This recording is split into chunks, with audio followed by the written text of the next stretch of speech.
মালাডাল order আছিল মাজুলীলৈ। সেই ৰাতিপুৱা উঠিয়েই প্ৰথম কামটো কৰি ল'লোঁ, মালাডাল আকৌ এবাৰ চেক কৰি ল'লোঁ যে সকলো ঠিকে ঠাকে আছেনে নাই।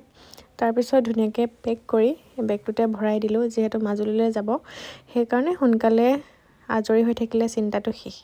এতিয়া বনাওঁ বোলো খিচিৰি, আৰু খিচিৰি বনাওঁতে আপোনালোকৰ লগত এটা কথা পাতোঁ। আপোনালোকে ট্ৰেইনত যাত্ৰা কৰি পাইছে হয়নে? যদি আপোনালোকে যাব লাগে গোলাঘাটলৈ কিন্তু গুচি যায় তিনিচুকীয়াৰ ফালে, আপোনালোকে কি কৰিব? নেক্সট যিটো ষ্টেচন আছে তাত নামি পুনৰ আকৌ চিধা গুচি যাব হয়নে? ঠিক তেনেকৈ আমাৰ মানুহৰ জীৱনটো, আমি যেতিয়া ভুল ৰাস্তাত যাওঁ বা ভুল কিবা এটা কৰি থাকোঁ, যেতিয়া আমাৰ মাথাত ধৰে যে আমি এইটো ভুল কৰি আছোঁ বা বেয়া কৰি আছোঁ, যিটো আমাক হাৰ্ম কৰিব পাৰে, তেতিয়া আমি কি কৰিব লাগে?